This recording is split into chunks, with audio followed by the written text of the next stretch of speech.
పూజారి కాలితో తంతే మోక్షం కలుగుతుందని అక్కడి భక్తుల అపార నమ్మకం. ఆయన కాలితన్నుల కోసం భక్తులు బారులు తీరుతారు.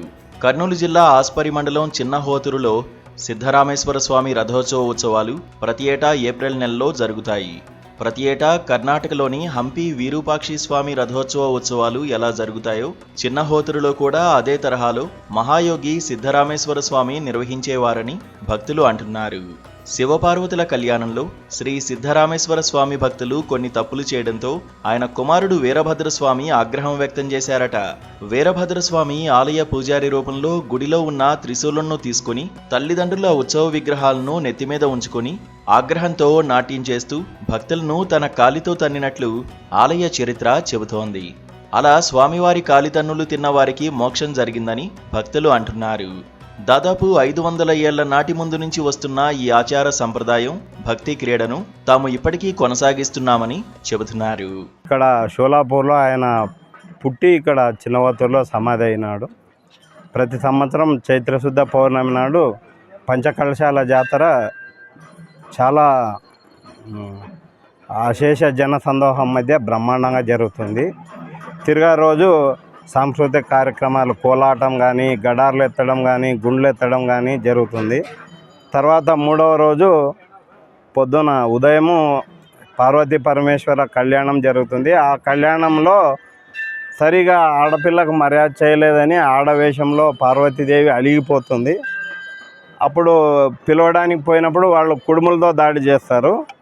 అది అవమానంగా భావించిన పెళ్ళికొడుకు వాళ్ళు వీరభద్రస్వామి అవతారంలో పూనుకొని ఓళిగా తుపాకీల్లా అని కన్నడలో అంటారు. అంటే నెయ్యిలో ఓళిగలో నెయ్యి వేయలేదని ఆయన అలిగి అబ్బాయి తరపు వాళ్ళని తంతాడు. అది అనుకోకుండా ఆయన వాంటెడ్గా ఎవరిని తన్నాడు. ఆ తన్ను ఎవరికి పడితే వాళ్ళకి మంచి జరుగుతుందని ఇక్కడ సాంప్రదాయం. ఇది పూర్వం నుంచి అనాదిగా, ఇది ఎప్పటి నుంచో, ఇది 500-600 ఏళ్ళ నుంచి జరుగుతున్న సాంప్రదాయం. ఈ ఉత్సవాల్లో చివరి రోజు శివపార్వతులకు ఆలయ ప్రాంగణంలో కళ్యాణం జరిపిస్తారు. కళ్యాణం ముగిసిన తర్వాత భక్తులు ఆలయం ముందు వరుస క్రమంలో బారులు తీరుతారు. ఆలయ పూజారి స్వామివార్ల ఉత్సవ విగ్రహాలను నెత్తిమీద ఉంచుకుని ఒక చేతితో త్రిశూలం పట్టుకుని నాట్యం చేస్తూ ఆలయం నుంచి బయటికి పరుగున వస్తారు. వరుస క్రమంలో ఉన్న కొందరి భక్తులను నాట్యం చేస్తూ కాలితో తన్నుకుంటూ వెళ్తారు. పూజారి కాలితో తన్నిన భక్తులు స్వామివార్లకు పూజలు నిర్వహించి అక్కడి నుంచి వెళ్ళిపోతారు.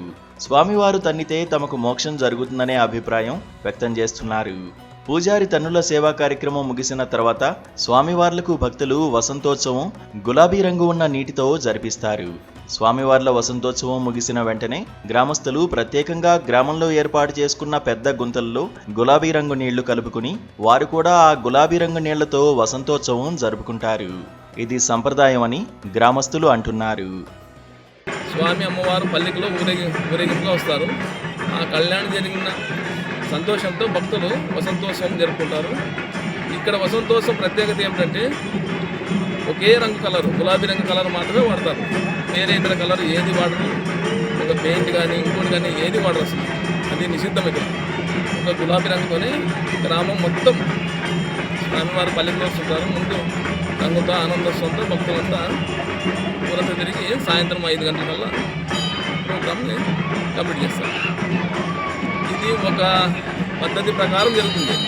ఎప్పుడు పడితే అప్పుడు రంగులు చల్లుకోవడం కానీ వేరేది కానీ ఏం వాడరు. ఒక్క గులాబీ రంగు మాత్రమే వాడతారు. అంతకుమించి వేరే కలర్ వాడుకోవడానికి ఎవరు ఒప్పుకోతారు.